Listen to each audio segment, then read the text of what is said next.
আসসালামু আলাইকুম রহমতুল্লাহ। Welcome to Al Azhar Islamic academy. আজকে আমরা শিখবো কি শিখবো? ইকফা। কি শিখবো? ইকফা। আমরা কিন্তু আর্লিয়ার আমরা ইকলাব শিখছি, ইদগাম শিখছি, ইজহার শিখছি। সর্বশেষ যেটা আছে সেটা হচ্ছে নুন সাকিন এবং তানবিনের যত কায়দা, সর্বশেষ যে কায়দাটা আছে সেটা হচ্ছে ইকফার কায়দা। সম্মানিত ভিউয়ার্স, আপনাদের উদ্দেশ্যে একটা কথা বলি, আল আজহার ইসলামিক একাডেমি আধুনিক ও নৈতিক শিক্ষার সমন্বয়ে সম্পূর্ণ একটি ব্যতিক্রমধর্মী প্রতিষ্ঠান। আর আপনার সন্তানের সুন্দর ভবিষ্যতের জন্য আপনি অবশ্যই আমাদের মাদ্রাসায় ভর্তি করবেন, কেননা আমাদের এখানে অধিকাংশ শিক্ষকই তারা প্রশিক্ষণ প্রাপ্ত। আর আমাদের এখানে আপনার হচ্ছে হিফজুল বিভাগ, তারপর হচ্ছে হিফজুল কোরআন বিভাগ, নাজারা বিভাগ, নুরানি বিভাগের পাশাপাশি আমাদের এখানে বাচ্চাদেরকে আধুনিক শিক্ষা শিক্ষিত করে তোলা হয়। আর আমাদের এখানে প্লে থেকে অষ্টম শ্রেণী পর্যন্ত পাঠদান করা হয়। আর আপনার সন্তানের সুন্দর ভবিষ্যতের জন্য আপনি অবশ্যই আমাদের মাদ্রাসায় ভর্তি করবেন। আর আমাদের সাথে যোগাযোগ করবেন এই নাম্বারে 01600369645। Thank you so much. তো আজকে আমরা শিখবো কি কায়দা? ইকফার কায়দা। কোন কায়দা? ইকফার কায়দা। আর্লিয়ার আমরা কিন্তু ইকলাব শিখছি, ইদগাম শিখছি, ইজহার শিখছি। এখন সর্বশেষ যে কায়দাটা আছে নুন সাকিন এবং তানবিনের, সেটা হচ্ছে কোন কায়দা? কোন কায়দা? ইকফার কায়দা। কোন কায়দা? ইকফার কায়দা। ওকে, আমরা এখন শিখছি নুন সাকিন এবং তানবিনের কায়দা, তাই না? এবার আমরা শিখবো মিম সাকিনের কায়দা। ওকে, তো ইকফা অর্থটা কি? ইকফা অর্থ গোপন করিয়া পড়া। আর ইকফার হরফ কয়টি? 15টি। ইকফার হরফ কয়টি? 15টি। কি কি?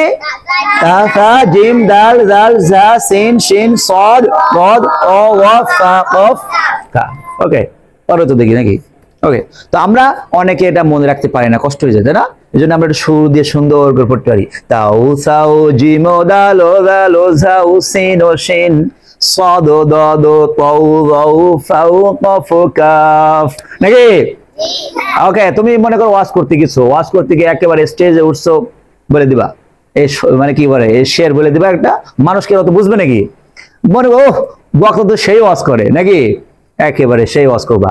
তো তাহলে মুখস্থ রাখার জন্য এইভাবে পড়বা, তাও সাও জিমো দালো দালো যাও সিনো শিন সদ দাদ তাও যাও ফাউ কাফ কাফ। ওকে, এখন আমি কিন্তু তোমাকে কোয়েশ্চেন করি যে ইকফা কাকে বলে? কি বলবা? নুন সাকিন বা বলো বলো, জোরে বলো।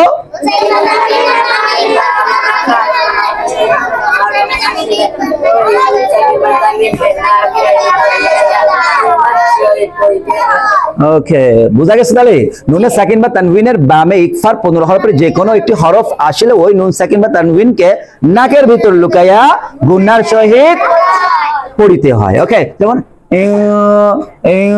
দেখছো নাকের ভিতরে গুন্নাতে উচ্চারিত আছে। ওকে, তারপর নাকের ভিতরে গুন্না উচ্চারিত হচ্ছে না, আলিফ, বুঝছো? ওকে, তাহলে আমরা এখানে কিছু শব্দ লেখা আছে, এখান থেকে তোমাকে খুঁজে বের করতে হবে যে ইকফার কায়দা এখানে কোথায় আছে এই শব্দগুলোর ভিতরে। ওকে, খেয়াল করো। এখন যদি তোমাকে আমি কোয়েশ্চেন করি যে ইনকাযাবা এই শব্দটার ভিতরে ইকফার কায়দা কোন জায়গায় আছে? হামজা নুন জের কোন কায়দা? ইকফার কায়দা। কেন হলো? নুন সাকিনের পর ইকফার হরফ। Good, excellent. তোমরা তো দেখি আমার চেয়ে ভালো পারো দেখি। হ্যাঁ, তোমরা মাস্টার হয়ে যাও নাকি, আর আমি এখন স্টুডেন্ট হয়ে যাই নাকি? ইনকাযাবা, তারপর আনফুসুকুম, এখানে ইকফার কায়দা কোনটা খুঁজে বের করো। আমরা ইকফার কায়দা, কেন ইকফার কায়দা? নুন সাকিনের পর ইকফার কি আসছে? পারছে। ও এক্সিলেন্ট, তোমাদের মানে খুব বুঝো দেখি, আমার চেয়ে ভালো বুঝো। আনফুসুকুম নাফসা যাকিয়াতান। ওকে, এখানে ইকফার কায়দা কোনটা এই শব্দের ভিতরে? কেন ইকফার কায়দা? তানবিনের পর ইকফার কি আসছে? যা আছে। ওকে, এক্সিলেন্ট। এখানে তারপর খেয়াল করো, মাউলিমা, মাউলিমা তো হে বুঝছো, নাকের ভিতরে গুছানো হচ্ছে ইকফার গুন্না মা। এই নুন সাকিনের এখানে খেয়াল করো, এখানে ইকফার কায়দা কোনটা? কেন এটা ইকফার কায়দা? নুন সাকিনের পর ইকফার কি আসছে? ওকে, এক্সিলেন্ট। মাউলিমা, তারপরে খেয়াল করো মুযিরুনা, এখানে ইকফার কায়দা কোনটা? মিম নুন পেশ মুং ইকফার কায়দা। কেন ইকফার কায়দা? নুন সাকিনের পরে ইকফার কি আসছে? জাল আসছে। কারণ আমরা শুধু দেখবো আইডেন্টিফাই করব যে নুন সাকিন এবং তানবিন, নুন সাকিন এবং তানবিনের পরে কোন হরফ আসছে, ইকফার হরফ আসছে না ইদগামের না ইকলাবের না ইকফার নাকি? ওকে, তাহলে আমরা এখন ইজাহারের এইরকম ভাবে খুঁজে বের করব কোথায় কোন হরফ আসছে, তাহলে আমরা বুঝে যাব। ওকে, তারপর দেখো মুরিরুনা, তারপর দেখো দাক্কান দাক্কান, এখানে ইকফার কায়দা কোথায় আছে? কেন? তানবিনের পরে ইকফার হরফ কি আসছে? দাল আসছে। ওকে, দাক্কান দাক্কান।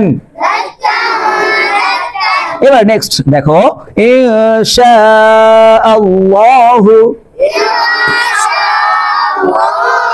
এখানে ইকফার কায়দা কোনটা?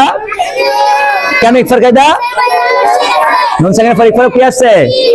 Good, excellent. এবার তোমাদের কাছে একটা নিয়ম ধরি, সেটা হচ্ছে শাহ কোন কায়দা? মদ মুত্তাসিল। কেন? মদের হরফের পরে মুতাসিল বামে কি হামজা? এক্সেলেন্ট। তারপর দেখো ইনশাআল্লাহ, আমরা অনেকে আল্লাহ বলি, ইনশাআল্লাহ বলি, এখন আমাদের কি ঠিক আছে? কেন ঠিক নেই? আল্লাহ শব্দ আমার ডানে কি আসছে? জবর আছে। এক্সেলেন্ট। ওকে, তোমরা তো অনেক সুন্দর কায়দা কোন বুঝো দেখি। ইনশাআল্লাহু ওয়ালা আনতুম, ওয়ালা আনতুম, লা কোন কায়দা বলো তো? মদ মুনফাসিল। কেন? Wow, excellent. মদের হরফের পরে চিকন চিহ্ন বামে লাম লামজা। আনতুম, এখানে ইকফার কায়দা কোনটা? কেন? Oh amazing, amazing, you are excellent.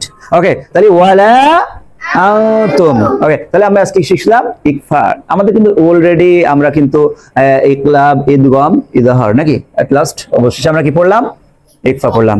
আমরা ফিনিশিং টেনে দিলাম নাকি? ফিনিশিং টেনে দিলাম। ইকফা সরি, আমাদের কিন্তু নুন সাকিন এবং তানবিনের কায়দা আমরা খতম করে ফেলেছি নাকি? ফিনিশ। আমরা এরপর কি শিখবো? মিম সাকিন শিখবো, তাই না? ওকে, আমি আশা করি তোমরা ইকফার কায়দা অনেক সুন্দরভাবে বুঝতে পারছো না?